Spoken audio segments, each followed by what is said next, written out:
यो हो उपरदान गढी। यो गढी एक ऐतिहासिक गढी पनि हो। यो गढी नेपालको चितवन जिल्लामा अवस्थित छ। यो गढी समुद्र सतहदेखि 1275 मिटरमा रहेको छ।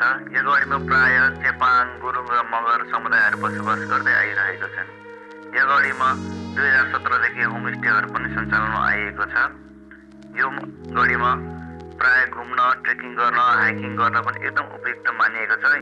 अब यो सानो जानकारी दिए लगत्तै अब भ्लगलाई सुरु गरौँ होला। इन्जोय गर्नु होला है त।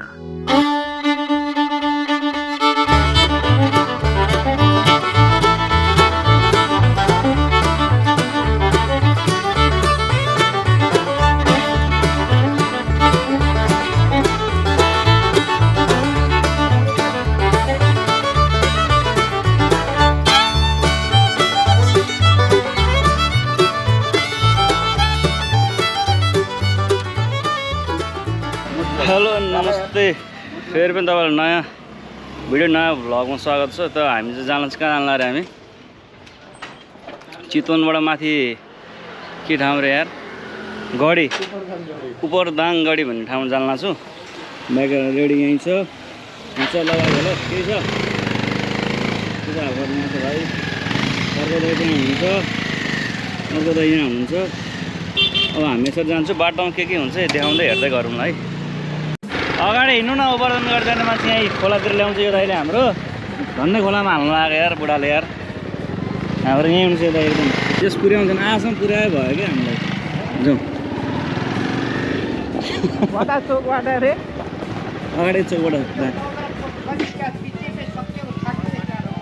ए ल ल हुन्छ हुन्छ हस्, जाउँ न जाउँ। भन्न यहाँ बुढाले खोलातिर हालिदिइसकेको थियो, सोध्नु पर्यो थाहा छ अरे भन्ने मान्छे पछाडि पछाडि हिँड्ने, लास्टमा उज्यालो थाहा छैन। यस्तो झुक्किनु होला। यो चाहिँ कालिकाबाट ठ्याक्कै दाएँ, यहाँबाट चाहिँ दायाँ बेला नि चौतारीबाट यता बाटो यताबाट जाने खास पानी ट्याङ्की हेर्नु होला, जुट पानी त्यहाँबाट जाने खासमा। दाइलाई खोलातिर माछा मार्न लगिदिइसकेको थियो कि।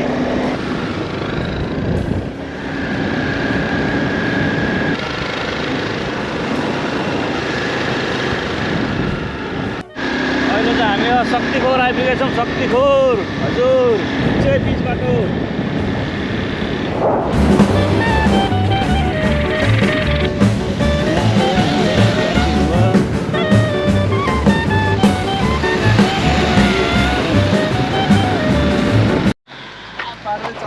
दाइ तपाईँलाई बाइक चलाउन अप्ठ्यारो भएको छ कि भुँडीले के हो खास कुरो के हो यता हेर भन्नु त यहाँ जनतालाई खासमा के हो दाइ? केही नि भएन यार। तपाईँ किन ढिलो यता 220 बाइक पाएर नि पल्सर के अरे यहाँ के अरे त्यो स्प्लेन्डर भन्दा स्लो चलाउनु दाइ के हो खासमा गर्नु?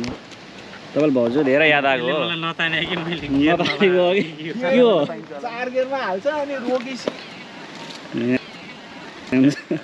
दाई पुल रहेछ त्यहाँको माथि।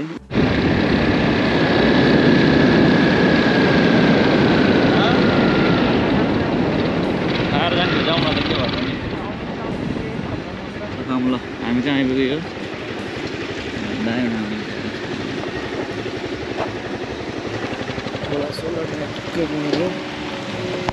यो चाहिँ कहाँ अरे दरबिटार झर्ना खाजा घरसम्म आइपुगेको छौँ हामी गाजु। कस्तो भएर ठिक छ के छ? ठिक छ रमाइलो भएर झर्ना यतै हो। झर्नामा माथि चाहिँ दाइ खोइ कता कस्तो छ भ्यू। अहिले चाहिँ हामी यो के ठाउँ दाइ? दरबेटारमा दरबेटारमा आएर खाजा खान लाग्छु, एकछिन रेस्ट गर्न लाग्छु। कहाँ जानु लाग्यो अब? कहाँ लाँदै? उपरदान गढी, त्योभन्दा माथि मायाटार उपरदान गढी जान लाग्छौँ। हाम्रो गाडी त यहीँ हुन्छ। रोड भन्दा खोलातिर अघि लगिदिनु भएको थियो, खोलातिर बाटो थाहा नभएर गाडी र हाम्रो यस्तो हुन्छ दाइ। यहाँ चाहिँ यस्तो भ्यू राम्रो छ, बिच बाटोमा हो। यहाँबाट चाहिँ लगभग अब 6 किलोमिटर जति होला उपरदाङ गढी। त्यहाँदेखि 15 किलोमिटर माथि।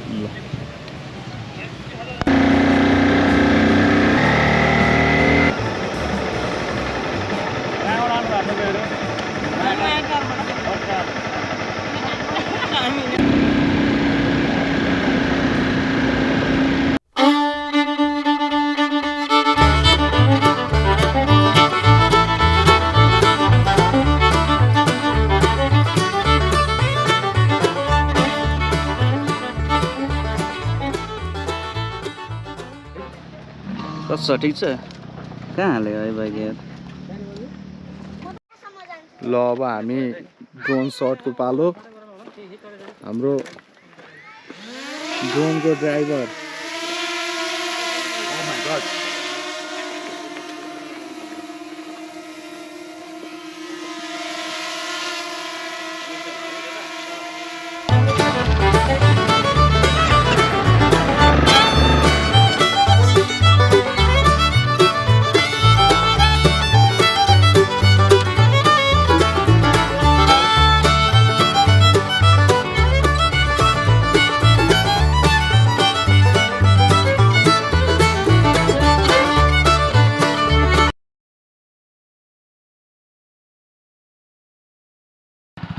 अब हामी यहाँ अफरोड अलिकति रहेछ 500 मिटर जति गाइजहरू यहाँ छन् दुईजना अझै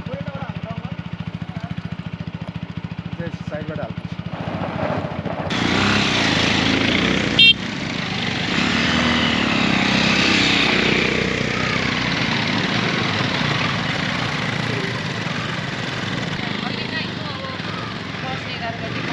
यहाँ चाहिँ हालत खराब भइरहेको अवस्था छ हेर्नुहोस् एकदम अफरोड बाटो छ गाडी चढ्न नसकेको अवस्था होइन म चाहिँ हल्का हिँडिरहेको अवस्था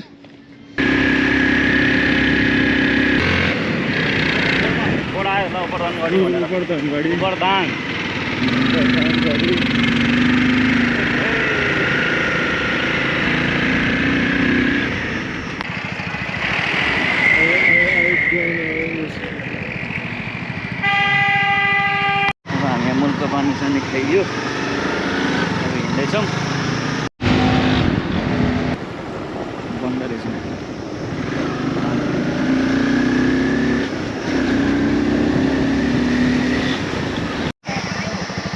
यहाँ आइपुग्यो अब हामी मायाटार आइपुगेका छौँ जनताहरू हेर्न सक्नुहुन्छ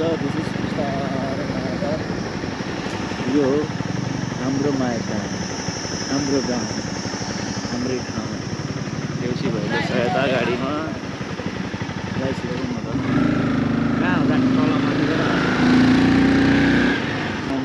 नानीहरू माथि यो त होइन यो माथि उता हजुर हजुर कहाँ यहाँबाट जान्छ नि त उहाँ गेट छ त के हो यहाँ तलपट्टिको होमस्टेमा जाँदैछौँ हुन्छ अलिकति हल्का अफरोड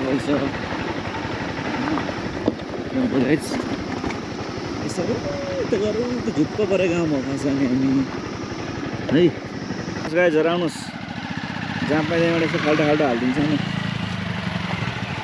जाउँदै होइन अगाडि मायाटार तलपट्टि हामी बस्न आएको यतापट्टि माथि डाँडामा होइन यहाँ होमस्टेहरू तलपट्टि छ त्यहीँ बस्न लगाएको छौँ झुप्पा गाउँहरू जस्तै छ त्यही भएर के आइपुग्यो त कहाँ हामी तलै जान्छ बाइक ठ्याक्क कहाँ आइपुग्यो भन्दाखेरि हामी इच्छा कामना गाउँपालिका वडा चितवन बागमती प्रदेश अरे बागमती प्रदेश पर्दो रहेछ फोन नम्बरहरू यहाँ छ कसैले चाह्यो भने ट्याक्क पार गर्नु होला हजुर तल दाइलाई फोन हान्नु छ कसलाई फोन हाल्नु हाम्रो दाइ यो अध्यक्षलाई चिन्नु भएको तपाईँ साथी होइन पहिलाको सँगै पल्टनमा सँगै भट्टी पल्टनमा अहिले बेलुका हेर न आत्मीयता कति छ नाम के दाइ कुमार सर हो कुमार सरलाई ल कुमार सरलाई फोन गर्दै हुन्छ दाइको पल्टनको मान्छेहरू एकदम आत्मीय त कहाँ होला नि अब फोन गर्दै हुन्छ दाइले दा तल झर्ला फेरि बुढा हेर्नु तलतिर ल गाइज कहाँ रे यहाँ त हुन्छ हाई गाइज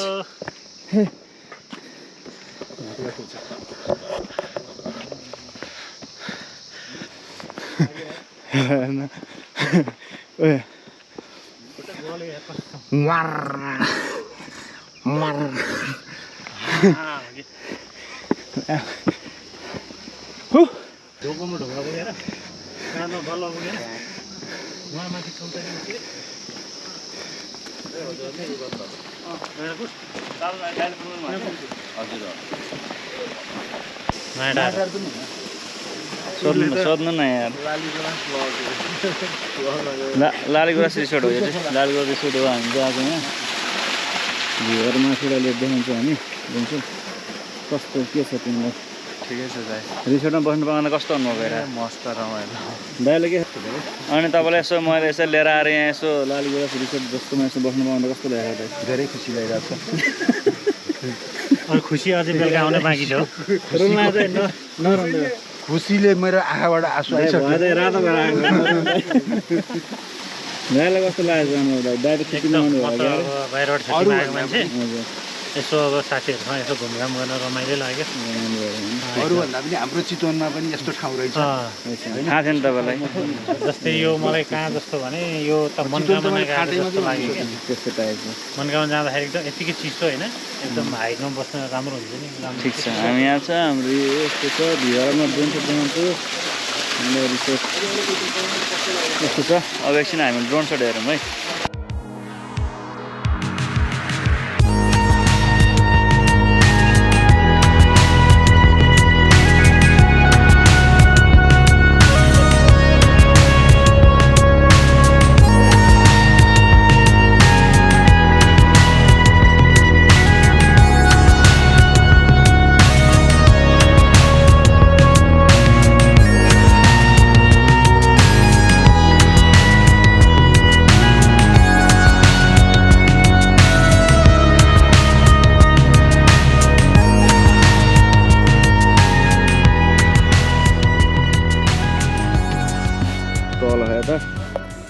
बस्नु आएको चाहिँ यहाँ हो माथि पनि छ हामी चाहिँ नयाँ भर्खरकै एउटा थियो प्याक गरेको रुम टुर हेर्नुहोस् ल यस्तो यस्तो छ सब छ डबल बेड दामी यहाँ यस्तो छ रङहरू केही हान्दैन दामी खालको छ अनि यतापट्टि टोइलेटहरूको यस्तो भइहाल्योस् राम्रो छ कतिले जम्मा 2000 होइन रुमको 2000 ठिक छ यतिको यस्तै छ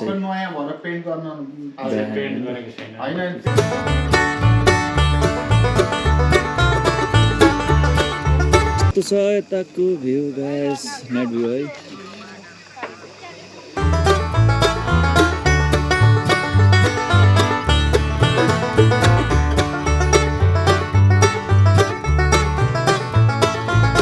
माइटार त्यो चाहिँ चितवनमा अब यहाँबाट चाहिँ हामीले के गर्छौँ देउसी भाइले भट्याउन लान्छौँ सकेसम्म चाहिँ हाम्रो के हो यहाँबाट चाहिँ हाम्रो ट्याक्क नाङ्लोसान ल्याएर पैसा चाहिँ झिक्ने कार्यक्रम हाम्रो यहाँ चाहिँ त्यही भएर चाहिँ हेरौँ के कस्तो हुन्छ हामीले एउटा यहाँ हिस्ट्री क्रिएट गर्न लान्छौँ कति यहाँ साउले पैसा झार्नुहुन्छ त्यो हेरौँ होइन सबै पाराले चाहिँ हामी चाहिँ डिस्कस पैसा झार्नु पऱ्यो होइन त्यो अनुसार हामी यहाँ छौँ यहाँ रामा चाहिँ ल भट्याउ केटा अगाइजहरू ल भन भन भाइ हो ए राम्ररी भन ए शर्मिलाई भन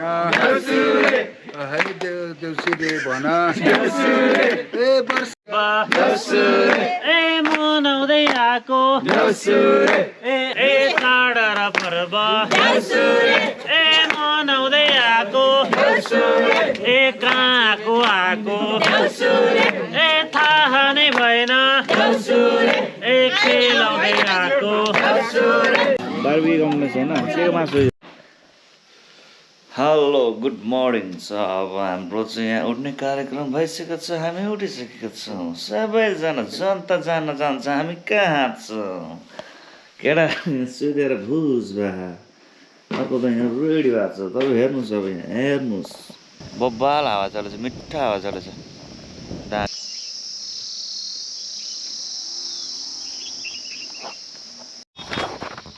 हामी चाहिँ माया टारबाट चाहिँ हामी उता स्टे गरेर चाहिँ फेरि यो ठ्याक्क उपरधनगढी आइपुगेछौँ यहाँबाट हामी माथितिर जान्छौँ एकछिन खाजासाजा खान्छौँ त्यसपछि माथितिर उक्लिन्छौँ है तल भ्यू यस्तो छ है एकजना 50 ए गढी यहीँ माथि हो नि त टिकट ट्याक्क हामी काट्न लाग्छौँ यहाँबाट यसरी घुम्छौँ त्यो त खैले अन्त म साट्नु यो पैसा चाहिँ जसै साट्नु है अब यो मैले राख्ने साट्नु नि जसरी कति भयो 150 रुपियाँ 50 रुपियाँ यहाँ इन्ट्रान्स फी लाग्छ 50 रुपियाँ तिरियो 4 जना भएको भएर 3टा किन्दा एउटा सित्तैमा भने जस्तो भयो गाइजहरू पनि यहाँ हिँड्दै हुनुहुन्छ सबैजना होइन 3 in 1 भयो ल ल अनन्त प्रयासपछि हामी आइसकेका छौँ।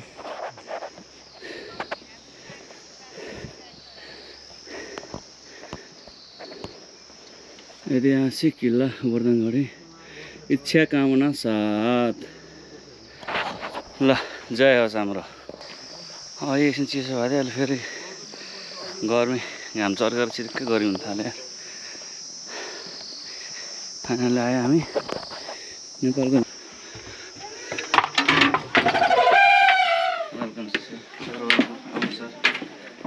सर यही हो हाम्रो गोवर्धनगढी किल्ला छ, यही हो जग्गा छ। अहिले भर्खर मैले लिन आएको भनेर यसरी गखानु। यही हो गोवर्धनगढी चाहिँ होइन। यो के बनायो नयाँ थाहा छैन। यो चाहिँ कस्तो छ दरबार त पुरानो थियो होला, फेरि नयाँ बनायो होला क्या। कस्तो लाग्यो तपाईँलाई गोवर्धनगढीलाई? जस हिँडाइमा अलिकति कठिनाइ भयो, त्यही पनि राम्रो छ। दाइलाई के छ, कस्तो लाग्यो दाइ? कस्तो लाग्यो दाइ? पसिना पुछिरहेको छु भाइ। चार पारा हिँडेर पसिना नै सिने होइन, चार पारा हिँडेर निकै छ उकालो, ठाड्डै उकालो रहेछ। त्यस्तो तपाईँलाई टेक लाग्यो भने के हुन्छ होला दाइ यार? एक लोटे त मास्त्रै हेर्छु यहाँ तल खाल्टै हुन्छ यस्तो पानीहरू। यही होला है त हजुर।